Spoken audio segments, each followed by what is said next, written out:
네, 안녕하세요. 14강 2교시 시작하도록 하겠습니다. 14강에서는 이제 청소년의 문제별 상담을 보고 있는데요. 2교시에서는 청소년 자살 위기 상담에 대해서 살펴보도록 하죠. 청소년 자살은 이제 계속 꾸준히 우리나라에 늘어나고 있는 추세입니다. 그렇기 때문에 상당히 중요한 문제고요. 우리가 자살이라는 개념이 뭘까요? 자해, 음독, 질식 등을 원인으로 해서 죽는 건데 어떤 그 상해 자체가 자신이 가한 것이라는 증거가 있어야 되고 그리고 스스로 죽으려는 의도가 있는 사망이다. 이렇게 개념 정의를 합니다. 스스로가 죽는 거죠. 그래서 프로이트의 정신분석 관점에서 보면 자살행위는 개인은 내적 갈등과 무의식적인 환상에서 비롯된다. 이렇게 보았어요. 그래서 자기 자신에 향한 죽음 본능, 활동 요소가 극적으로 표현된 거다. 이렇게 이제 프로이트는 봤고, 융은 생의 모든 의미를 상실했다고 사무치게 느끼는 사람이 가지는 정신적인 재생을 갈구하는 무의식적 소원이다. 소음과 자살이 관계 있다. 이렇게 보았어요. 어, 아들러는 환경 내에서 타인을 조종하도록 시도하는 것이라고 이렇게 설명했죠. 어떤 환경에서 타인을 조종하도록 시도한다. 이렇게 설명을 했어요. 여러 가지 자살에 대한 개념들이 있습니다. 어, 드립겜입니다. 드립겜이 자살에 대한 연구를 많이 했죠. 드립겜이 청소년기 자살을 아노미 현상이다 이렇게 봤고 이 아노미라는 게 여러 가지 갈등 상황에서 어떤 규범을 찾지 못하는 경우를 말합니다. 그래서 심리적 역동의 급격하고 충동적인 처리 과정에서 비롯됐다 보는데 이 아노미 현상이라는 것은 규범이 없는 상태, 규범을 혼동 상태 이런 상태를 드립겜이 얘기한 거예요. 어떤 자살 행동은 먼저 이제 자살 생각을 하겠죠. 그리고 자살 시도를 하고 자살 사망이라는 결과가 나타나고 이런 일련의 과정을 거치게 되죠. 그래서 자살 생각은 보통 자살에 대한 생각, 계획 등을 사고적 측면에 초점을 맞추고 자살 시도는 구체적 행동을 표현하는 경우를 보는 거죠. 생각에서 행동으로 나아가죠. 시도를 하죠. 청소년의 자살 생각은 자살 시도의 중요한 예측 지표가 되죠. 그런 자살을 생각하고 있다, 자살을 말하고 그러기도 해요, 표현하고. 이러한 자살 생각을 감소시키도록 자살 시도를 예방할 필요가 있겠죠. 그래서 자살은 결과가 나타나면 결론이 이미 사망의 결과가 나타나기 때문에 예방이 상당히 중요하겠죠. 우리가 청소년 자살의 이해를 하는데 사회적인 기능 저하와 비슷하게 지속적으로 반복되는 경향이 있죠. 자살 충동, 시도를 경험한 청소년들은 그래서 조기에 파악을 해서 대처하는 게 이게 가장 중요하다고 그랬습니다. 예방이 중요하죠. 청소년 자살의 원인이 뭘까요? 우리가 이제 심리학적인 입장에서 보면 자살을 개별적인 특성과 심리적인 상태로 이해하는 관점이겠죠. 이게 그러니까 인지적인 관점에서 바우마이스터는 이제 개인이 자신의 고통으로부터 탈출하기 위한 방법으로서 자살 행동을 한다 이렇게 설명했어요. 그래서 어떤 고통이 있는 거죠. 청소년은 스스로 성취하려는 기대 수준과 현실의 격차 이게 당연히 이제 격차가 있는데 이걸 자기 비난을 하거나 부정적인 자기 평가를 해서 자신에게만 이제 집중하고 집착한다는 거죠.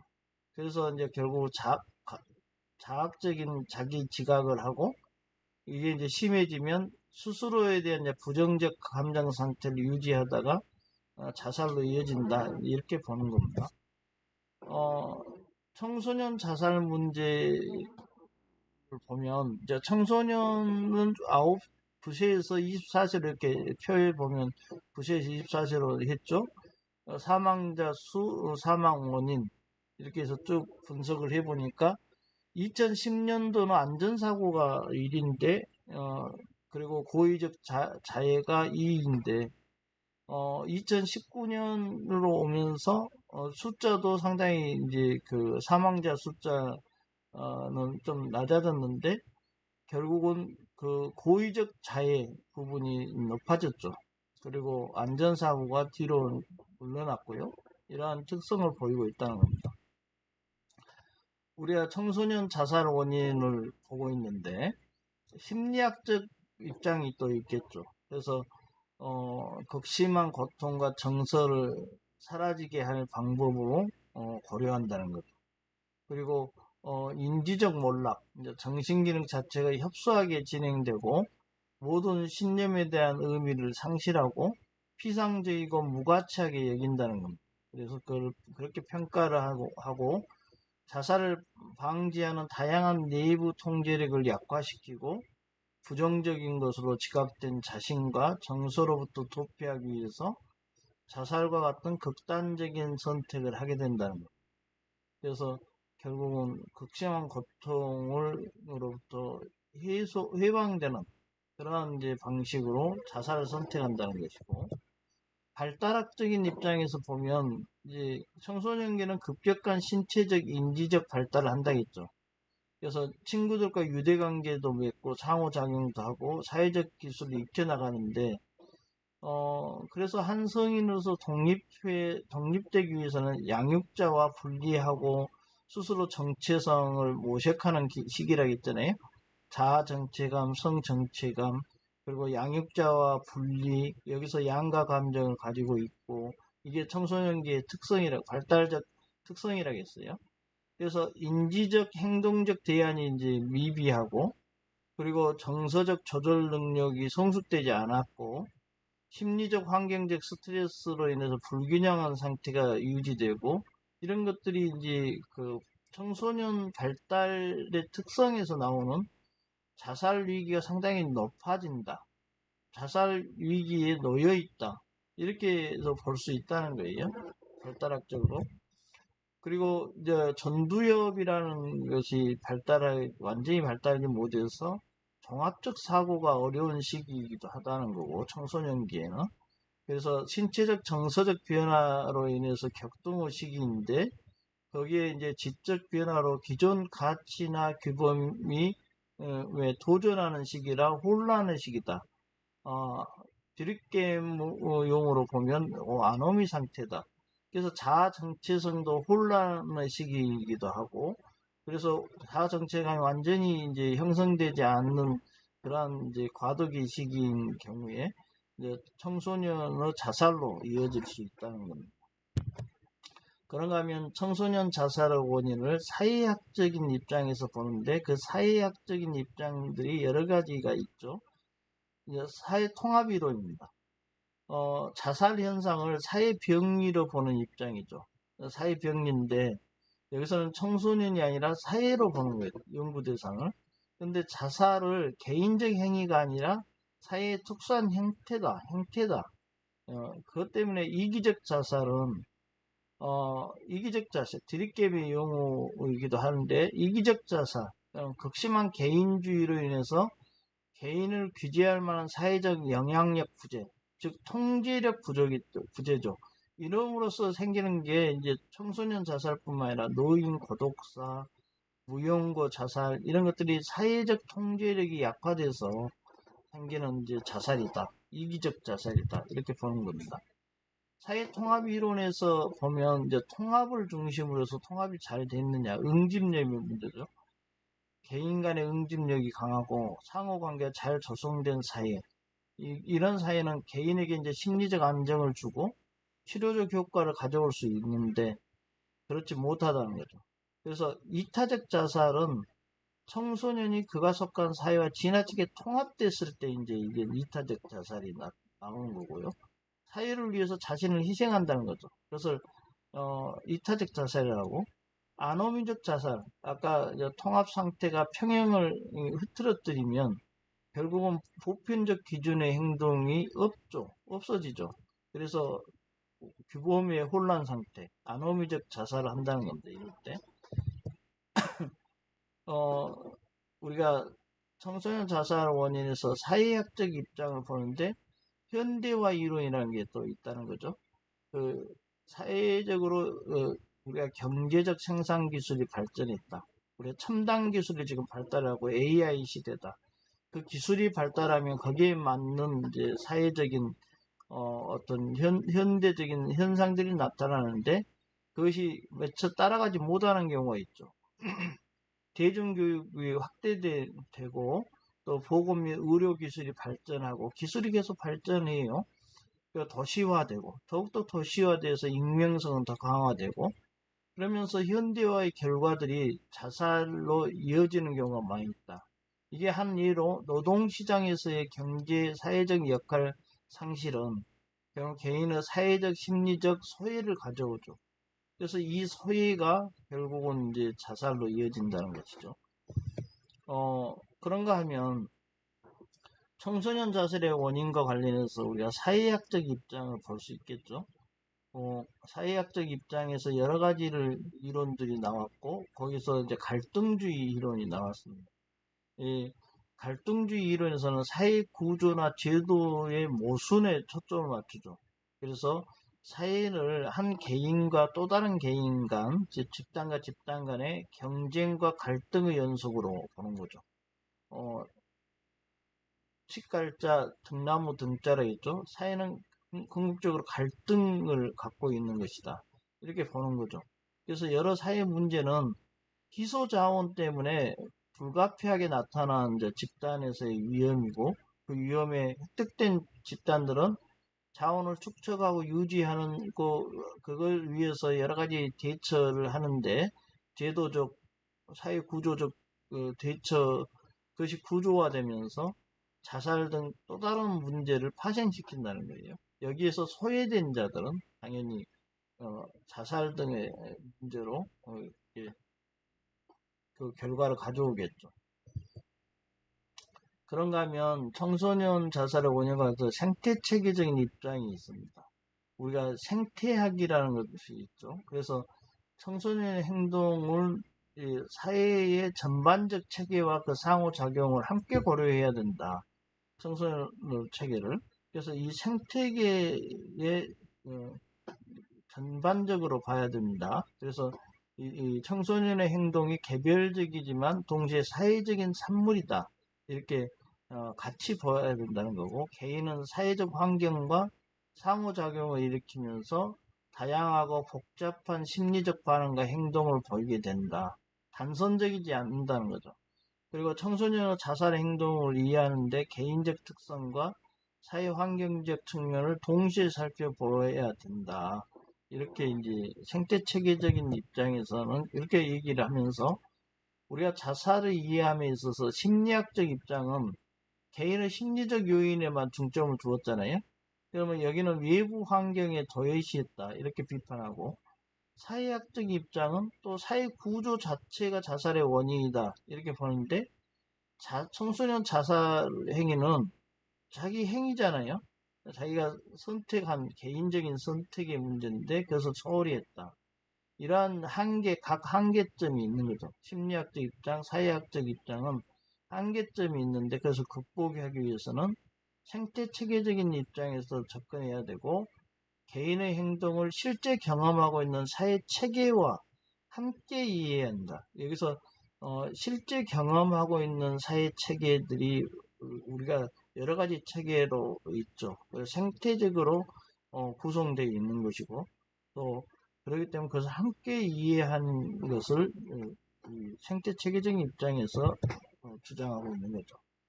우리가 청소년 자살의 위험 요인과 보호 요인을 보면 위험 요인은 개인 요인에서부터 여러 가지 이제 구분을 해서 볼 수 있는데 개인 요인은 이제 자아에 대한 비판과 부정적인 평가를 쭉 하고 우울증을 앓고 알코올, 약물 남용도 있고 쭉 여러 가지의 뭐 이런 위험 요인들이 쭉 있죠.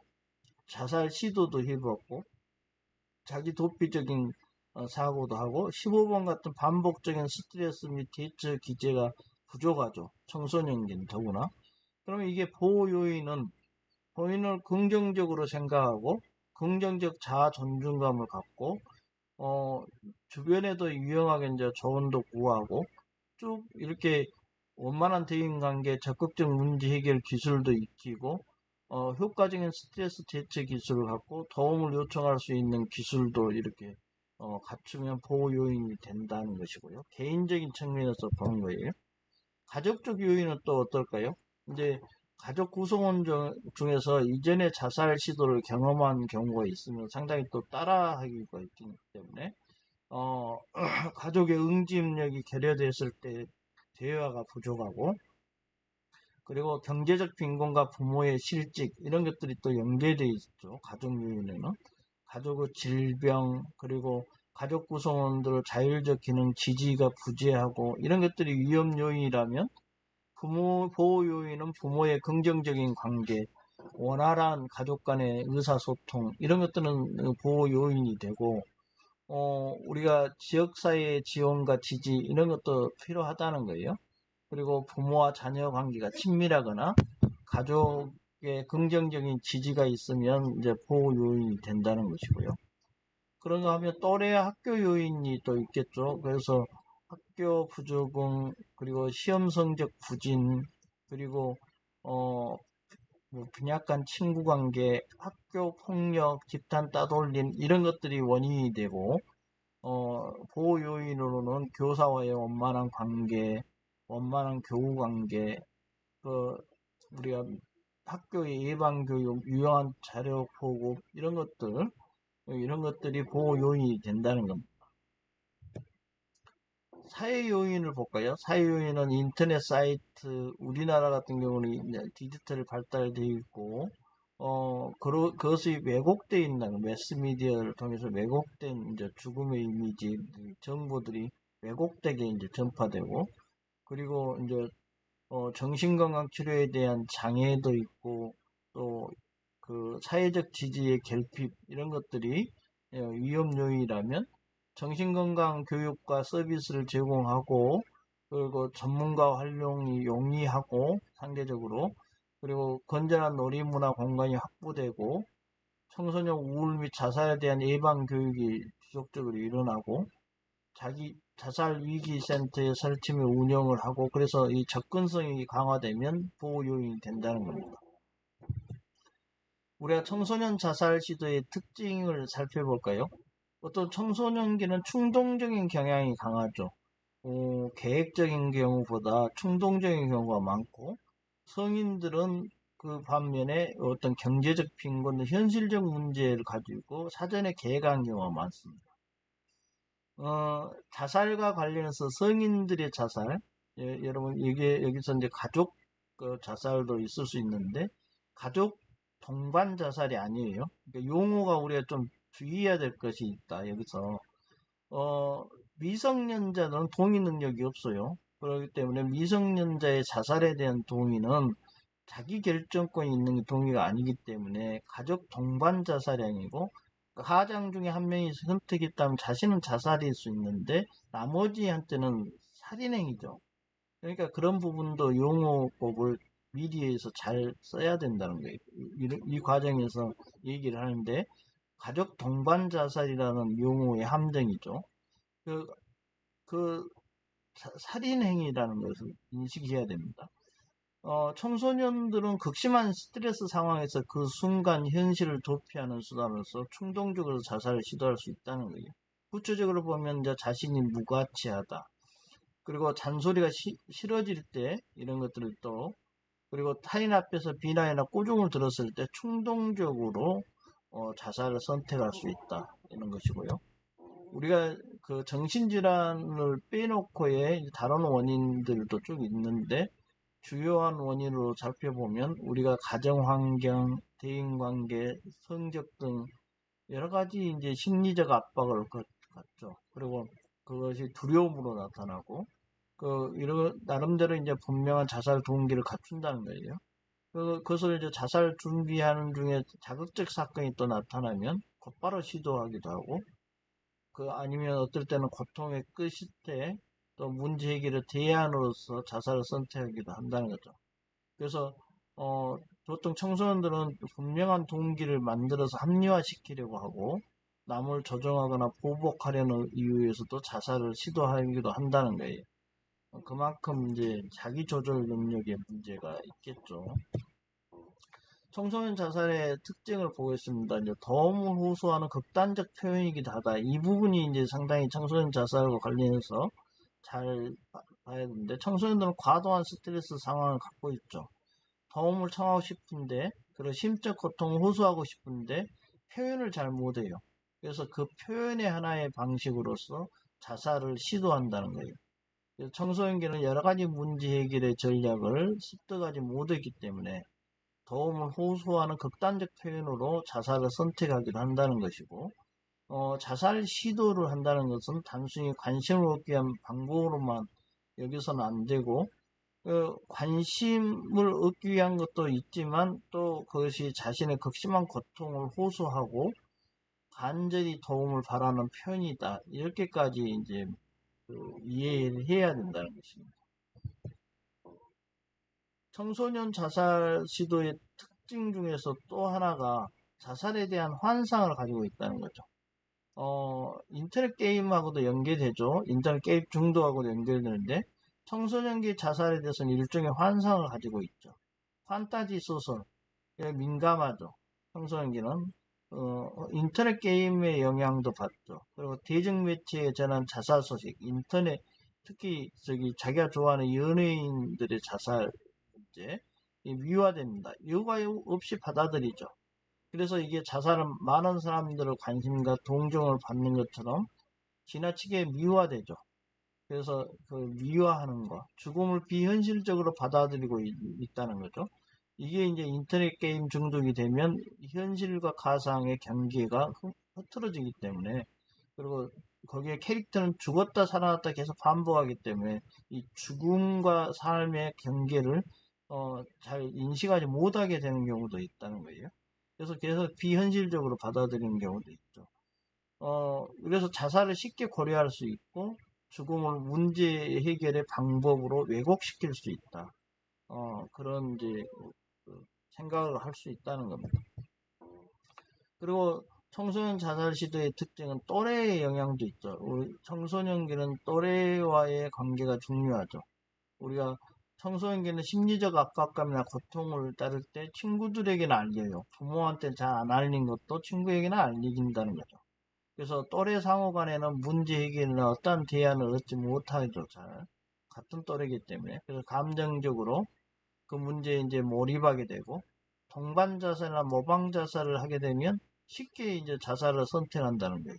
그래서 이런 문제들이 나타날 수 있다는 것이죠. 자살의 징후는 어떻게 나타날까요? 직접적 행동 단서로 나타날 수도 있습니다. 수면제, 진통제, 감기약 등을 모아서 감추기도 하고 줄, 칼 등을 준비하고 감추기도 합니다. 자신의 물건을 정리하거나 의미 있는 소장품을 남에게 주거나 버리기도 하죠. 이러한 경우가 좀 있을 수 있어요. 개인적인 경험이지만 본인이 우울증을 앓고 있는 친구가 본인이 좋아하는 소장품을 건네준 경우가 있습니다. 얼마 안 지나서 자살을 했는데 그러한 이제 일도 있었습니다. 오랫동안 만나지 못했던 친구나 선생님을 찾아가기도 하고 자살 방법에 대한 문의나 검색하기도 하죠. 일기장, 낙서, 블로그, SNS 등의 자살, 죽음에 대한 표현이 많아지죠. 이러한 직접적 행동 단서가 있기도 하고요. 직접적 언어 표현도 합니다. 이제 죽은 가족에 대한 죄의식이나 만나고 싶어하는 소원을 표현하기도 하고, 자살한 이후 발견될 때 자신의 모습에 대해서 관심을 갖기도 하고, 더 이상 사는 것이 의미가 없어. 더 이상 짐이 되고 싶지 않아. 나 정말 죽고 싶어. 내가 죽어버리면 좋을 텐데. 나는 아무짝에도 쓸모없어. 사라져 줄게. 뭐 이런 표현들이 빈번하게 일어나는 경우가 있다는 거죠. 그리고 직접적 언어 표현으로 멀리 떠나고 싶다. 깨어나지 말았으면 하는 날아가 버리고 싶다. 내가 죽어도 아무도 슬퍼하지 않겠지. 이런 예들이 언어 표현에 있다는 거고요. 상징적 단서를 제시하기도 합니다. 갑자기 행동 변화가 일어나고 흥미와 에너지의 저하를 나타내고 사람들과 만남을 끊고 혼자 지내고 하고 감정 기복이 심해지고 식욕과 수면 습관을 변화하기도 하고 외모와 위생 상태에 대한 관심이 결여되기도 하고 이런 경우가 좀 나타나죠. 청소년기에 성적이 떨어지거나 초퇴 무단결석이 많아진다. 이게 갑작스런 행동 변화와 관련있죠. 위험한 행동이 증가하기도 합니다. 이제 그 병을 앓고 있었는데 술을 먹으면 안 되는데 갑자기 술을 많이 먹는다든지 이런 현상도 주변에 있었습니다. 이런 갑작스런 행동 변화가 있는 거죠. 잘 절제하다가 또 이건 두 번 똑같이 나왔네요. 그리고 직접적인 이제 언어 표현 이것도 두 번째. 그리고 이제 자살 예방과 관련해서 살펴보면 자살 예방의 전략이 있습니다. 이제 보편적 예방은 연령이나 보편성이라는 것이 연령이나 성별, 자살 위험도와 상관없이라는 거죠. 모든 지역 주민을 대상으로 적용하고 우울증 및 자살 관련 증상이나 편견 등을 지역 주민 대상으로 교육과 홍보를 하는 거죠. 이것은 예의가 없다. 이것이 보편적 예방이고요. 선택적 예방은 이제 당장 위중한 자살 위험이 없더라도 자살 가능성을 잠재적으로 보유한 그걸 취약 대상이라고 보면 그 대상을 대상에게 실시하는 전략을 선택적 예방이라고 하고 지시적 예방은 아예 관련이 있는 사람입니다. 정신질환자, 자살 위험, 고위험군이라고 해서 그 대상으로 우울증이 있는 청소년들에게 항우울제, 약물치료, 심리상담을 선제적으로 제공하는 거죠. 우울증이 있는 게 이제 항우울제야 약물치료만으로는 한계가 있더라고요. 그래서 이게 심리상담, 이게 상당히 같이 가야 된다는 것이 중요합니다.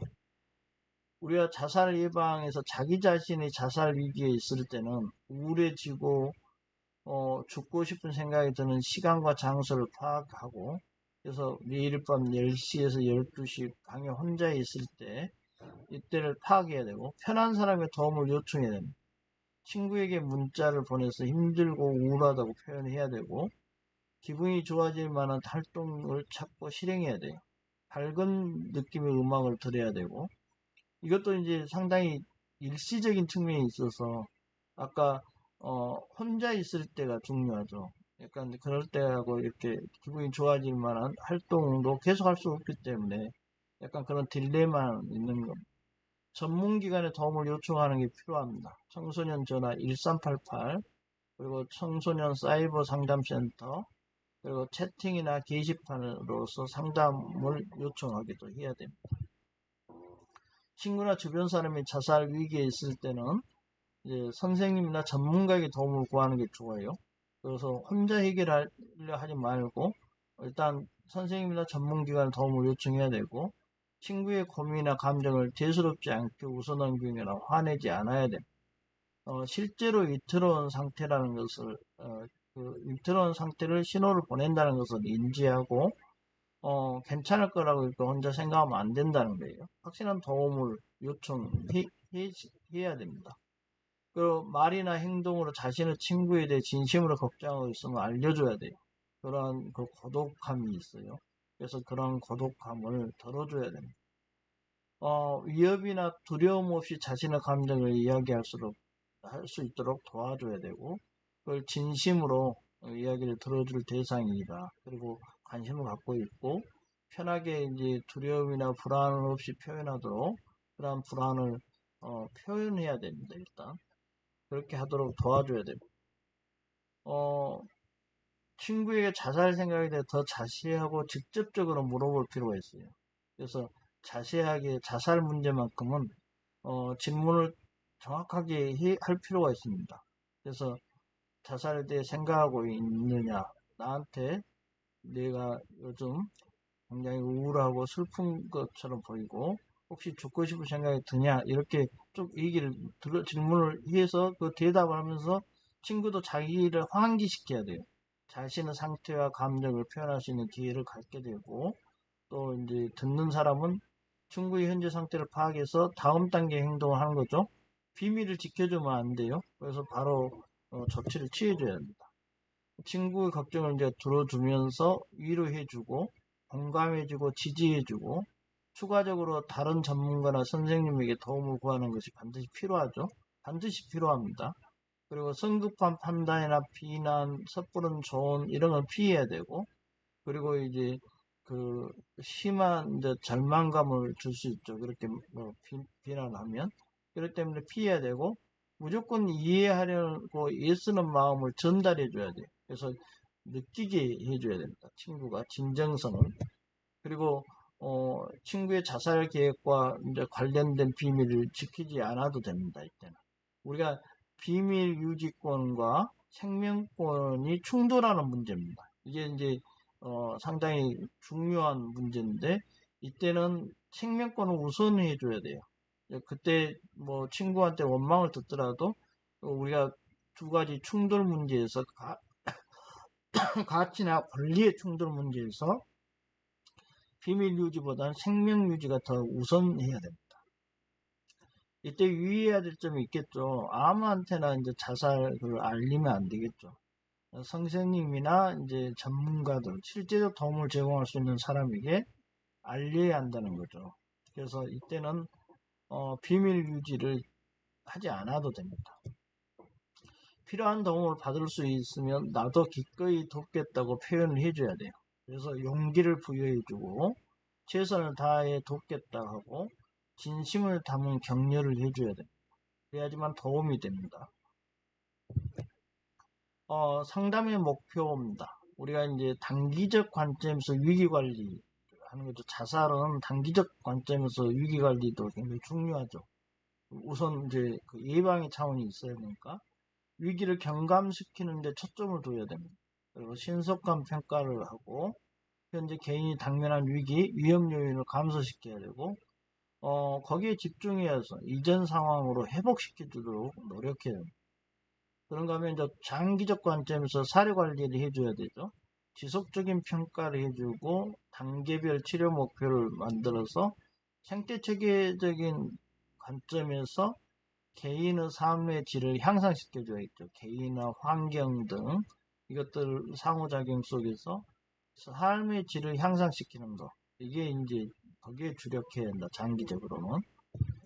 그리고 청소년의 이제 그 자살 위기에 개입을 해야 되겠죠. 위기 개입을 해야 되는데 적절한 반응을 해주고 자살 사망이 이제 이 결과가 나타났을 때는 그에 관련된 유족들에게 적절한 지지도 제공해줘야 됩니다. 이런 그 상담 과정에서 청소년 내담자들의 자살 위기 개입에 6단계가 있습니다. 먼저 문제를 정확하게 정의하는 게 중요하겠죠. 내담자 관점에서 문제가 무엇이고 어떻게 느끼고 있고 인지하고 있는지 내담자가 그것을 파악하는 거. 그래서 자살 위기 개입 과정의 가장 기본적인 요소인데 문제가 무엇인지 자살의 원인이 무엇이고 그 문제가 어떤 상황에 있는지 어떻게 인지하고 있는지 이걸 파악하는 게 첫째겠죠. 두 번째는요. 안전입니다. 결국은 자살은 생명하고 관계이기 때문에 안전을 보증해줘야 합니다. 그래서 신체적, 정서적, 심리적 위험을 감소시키고 모든 대책을 마련해줘야 돼요. 그래서 내담자가 신체적 위협을 받고 있으면 보호 의무가 있고 정서적으로 안전함을 느낄 수 있도록 가능한 모든 방법을 동원해줘야죠. 그래서 문제를 인식하고 나서 그 다음에 안전 보증이 이제 두 번째로 중요하고 세 번째는 지원을 제공해줘야 되겠죠. 그래서 현재 내담자가 받을 수 있는 사회적 지원을 제공해주고 특히 이제 그 가장 중요한 건 공공구조적인 입장에서 살펴서 요건이 되면 공공구조를 해주고 되지 않으면 다른 서비스로 의뢰해주고 그래서 연결해주고 그래서 통합 사례 관리가 필요하다는 거예요. 지원을 제공해 주는 것이 중요하다는 거죠. 그래서 그러한 사실을 인식하고 내담자로부터 신뢰를 얻는 거죠. 실제로 먹을 게 없으면 먹을 걸 줘야 되잖아요. 그것이 가장 급한 지원을 제공해 줘야 되겠죠. 그래서 내담자의 입장에서 상담자는 자신을 진실로 돌봐주는 사람이다는 것을 확신하게 하고 라포를 형성하면서 그 지원을 제공해 주는 거. 이게 세 번째 문제고, 네 번째는 근본의 대안을 조사를 해서 제시를 해줘야 되겠죠. 그래서 위기에 처한 아무런 행동하지 못하고 있는데 대안을 이제 만들지도 못하고 있는데 이게 이제 어떤 대안을 해결할 수 있는 대안을 찾아서 그것을 제시하고 내담자가 그것을 또 수용해야죠. 다양하게 준비하고 가장 적합한 대안을 적절한 시기에 제시하면 내담자가 즉시 위기를 극복할 수 있도록 해야 됩니다. 그래서 그 대안을 조사해서 철저하게 도와줘야 되죠. 제시해줘야 됩니다. 대안을. 그러고 나서 이제 그 대안을 찾은 후에는 그 대안을 실행해 나갈 수 있도록 이제 구체적 계획을 세우는데 항상 그 계획을 세울 때는 상담자가 계획을 만들어서 제시하는 게 아니라겠죠. 내담자와 구체적인 행동을 할 수 있는 정도 범위 내에서 계획을 같이 수립을 해서 그것을 이제 행동할 수 있도록 유도하는 거. 이게 중요하다고 했어요. 그래서 계획을 수립하고 상담자는 모든 결정을 해버리지 않고 상담자가 모든 결정을 해버리면 내담자는 아무 문제인 것 같이 인식한다는 거죠. 자기 문제고 자기가 계획하고 자기 스스로 계획했으니까 구체적인 행동도 할 수 있다.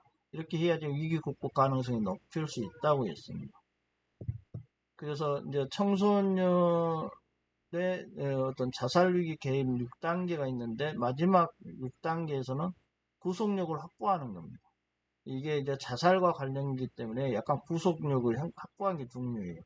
내담자 스스로 이제 세운 계획을 실천 계획을 설명하고 유도하고 그것을 자신의 행동으로 실천에 옮기는 의지가 있는지를 면밀히 살펴서 그렇게 계속 실천에 옮기도록 하고 계속해서 내담자를 도와주고 주기적으로 해줘야 돼요.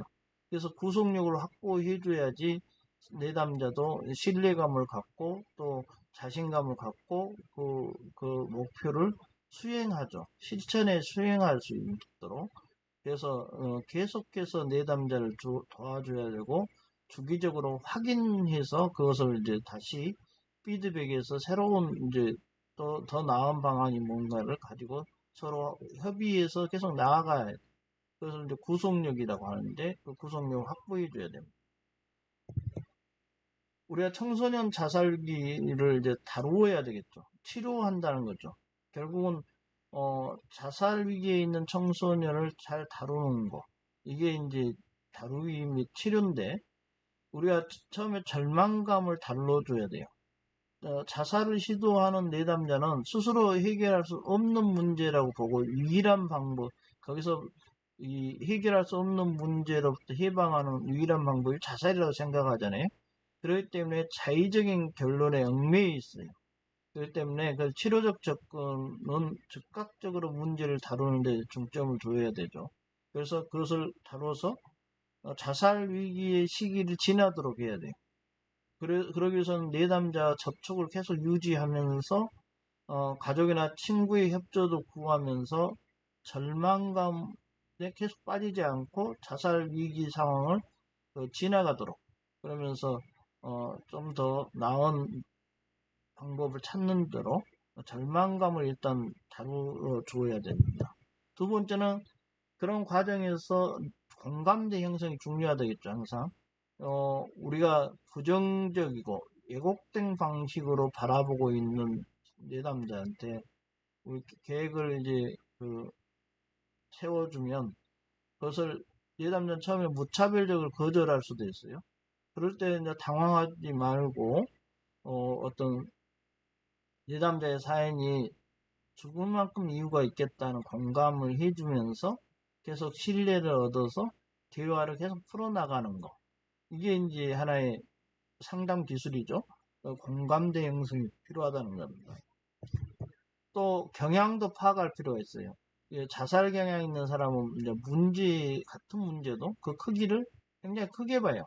그 문제 크기를 문제 해결이 불가능할 것으로 과대평가를 해요, 스스로.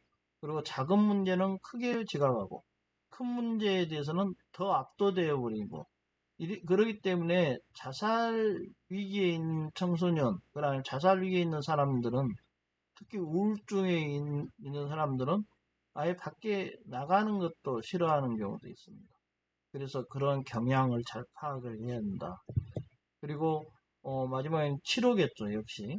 그래서 개인 심리 치료는 이제 개인 적극적 경청, 우리가 적극적 경청이라는 것을 여러 번 얘기했지만, 어, 단순히 듣는 게 아니고 그 아주 긍정적인, 그리고 또 도움을 줄 수 있는 태도를 가지고 경청을 하면서 분석을 하는 거죠. 그리고 자살 위험 평가를 계속 하면서 위기 극복 접근 방법을 이제 거기서 좀 더 나아가서 만성적인 이제 자살 위기 청소년 내적 기능을 향상시키는 것을 목적으로 해서 쭉 개인 치료, 심리 치료를 해 나아간다는 거죠. 그룹 치료는 참여자들 간에 이제 서로 정서적인 지원이 중요하고, 효율적으로 스트레스와 감정을 조절할 수 있는 방법을 서로 간에 배우는 거죠. 조절 능력, 자기 통제 능력, 자기 존중감, 서로 간에 존중해주고, 그러면서 그 자기 존중감을 회복시켜주는 거, 그룹 치료의 방식이라고 했어요. 통제 능력 같은 것도 많이 배우고, 그리고 가족 치료가 이제 또 있는데, 가족 구성 간의 병리적인 상호 관계와 의사소통을 수정해 주는 거죠. 그래서 이 수정에서 자기 보전 능력을 높이고 가족의 문제 해결 행동을 증진시키죠. 가족들이 한 명이 변하잖아요. 그럼 다른 사람도 차차 변하게 됩니다. 그래서 누구부터 시작할 거냐? 여기서는 한쪽 여러 가지 이게 같이 순환론이 있기 때문에, 그래서 구두점이라고 하는데, 딱 한 사람을 정해서 행동을 변화시키면 다른 사람도 영향을 받게 됩니다. 그래서 이렇게 목표로 하고 상담자는 구성원들의 인지 행동적 문제점들을 찾아서 교정하고 상호 교류적인 이해를 할 수 있도록 훈련시켜줘야 돼요. 그래서 가족 치료는 이런 직접적으로 변화를 유도하고 그 변화가 계속 상승 효과를 나타나도록 이렇게 하는 게 효과적이다. 그렇게 보는 거고, 우리가 자살 위기 상담할 때 이제 주의해야 될 점들이 있습니다. 자살은 생명을 스스로 일종의 단절하는 그런 부분이기 때문에 과잉 반응을 하지 말아야 됩니다. 그리고 우울한 사람에게 지나치게 밝은 모습을 보이지 말아야 되겠죠. 공감대가 형성이 안 되죠. 상담자는 자살을 막기 위해서 설득만 하려고 하지 말아야 됩니다. 잘 안 들어옵니다. 자살 위기에 있는 상담자들은 설득으로 잘 해결이 안 돼요. 문제에 대한 결정적 묘수를 가르쳐 주려고도 하지 말아야 됩니다. 극단적 어떤 묘수로 해결될 문제가 아니죠. 우울의 문제, 불안의 문제, 그런 것들은 일시적인 묘수로 해결될 만한 것들이 아니에요. 자살에 대해 이야기하는 것을 두려워하지 말아야 된다. 이 부분과 관련해서 여러 가지 견해차가 있는데, 자살을 공식적으로 얘기해야 됩니다. 상담자는. 자살 얘기를 안 해야 된다고 하는 그러한 견해도 있는데, 자살을 꺼내야 돼요. 공식화해야 됩니다. 의식화해야 돼요. 내담자의 현재 심리 상태와 상황을 중심으로 시작해야 되고, 과거를 탓하거나 그러면 안 되고, 가능성이 있으면 자살에 관해서 먼저 언급해야 됩니다. 그래서 그것을 드러내서 그것에 대해 대처를 해야 되겠죠. 전문적인 도움을 구하러 권해야 되고, 당연히. 상담자 자신의 연약한 모습을 내담자에게 개방하는 것도 필요하다. 상담자도 하나의 인간이고, 우리의 신경증과 강박증과 정신증을 어느 정도는 가지고 있죠. 다 누구나. 그렇기 때문에 연약한 모습을 내담자하고 약간 정도의 차이다, 이런 것들도 개방할 필요가 있다는 거죠. 상담자는 청소년 내담자를 판단하거나 논쟁하지 않아야 되겠죠. 여기는 뭐 옳고 그름의 문제가 아니고 그 자살 위기에 있는 청소년들이 그 시기를 벗어나도록 하는 것이 중요하기 때문에 이게 이제 판단하거나 논쟁한 문제가 아니죠. 우리가 청소년 자살 위기 상담과 관련해서 지금까지 봤는데 여러분 이 강의를 듣느라 고생하셨습니다. 이것으로 이제 아마 강의는 다 끝나고 기말고사를 볼 텐데요. 여러분 좋은 성적 있기를 바라고요. 부담 없이 잘 보시기 바랍니다. 여러분 한 학기 동안 고생하셨습니다.